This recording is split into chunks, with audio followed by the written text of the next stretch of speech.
আসসালামু আলাইকুম সুপ্রিয় দর্শক, welcome back to my channel. দেশ বিদেশে যেখান থেকে আজকের এই ভিডিওটা দেখছেন সবাইকে জানাই অসংখ্য অসংখ্য ধন্যবাদ।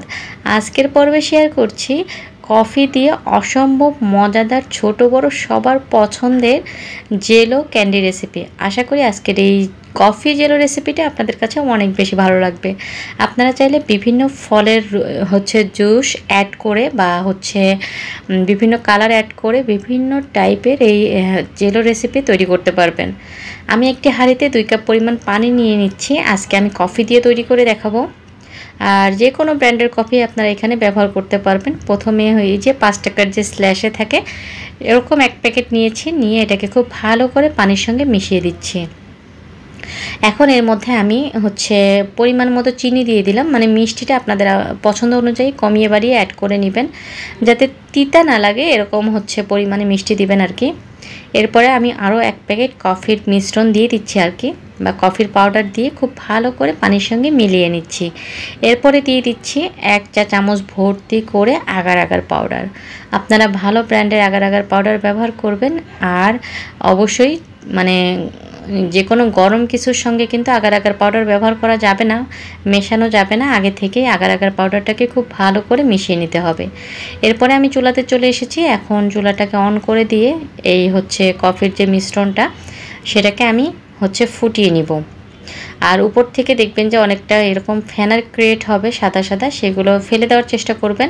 সেক্ষেত্রে জেলোগুলো বা জেলো ক্যান্ডিগুলো খুব বেশি ট্রান্সফার্ড হবে আর কি।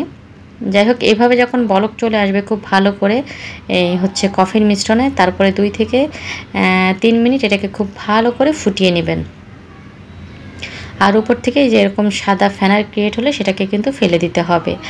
আর এই তো আমার প্রায় হয়ে এসেছে। আমি চুলার জালটা কিন্তু এ পর্যায়ে কমিয়ে দিয়েছি। আর কিছুক্ষণ জাল করে এটাকে আমি বন্ধ করে দিব। টোটাল আমি কিন্তু এটাকে 3 মিনিট মতো জাল করেছিলাম আর কি। আর এই তো চুলাটা অফ করে দিলাম। এখন এটাকে আমি একটা পাত্রে ঢেলে নিব। যে পাত্রে ঢালবেন সে পাত্রটা আগে থেকে রেডি করে রাখবেন। আর এই তো সঙ্গে সঙ্গে ঢেলে দিতে হবে। এখন এটাকে জাস্ট নর্মাল তাপমাত্রায় রেখে ঠান্ডা করবেন। এরপরে ফ্রিজে রেখে ঠান্ডা ঠান্ডা এই জেলো কফির ক্যান্ডিটা আপনারা চাইলে সার্ভ করতে পারেন। এটা যে কি মজা, ভীষণ মজা। একবার হলে বাসায় ট্রাই করে দেখবেন, আশা করি ভালো লাগবে।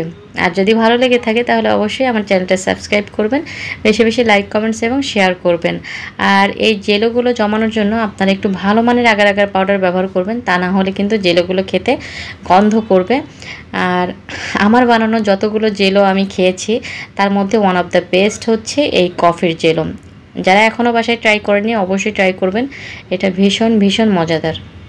আজকের ভিডিওটা আর বড় করব না, এখানেই শেষ করছি। সবাই ভালো থাকবেন, সুস্থ থাকবেন।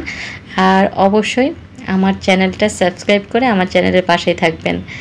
আর এই তো এখন এগুলোকে ঠান্ডা ঠান্ডা পরিবেশন করতে হবে। আর আমার বাচ্চারা দেখেন আমি ভিডিও করছি তখনই খাওয়া শুরু করে দিয়েছে। সবাই ভালো থাকবেন, সুস্থ থাকবেন। আল্লাহ হাফেজ।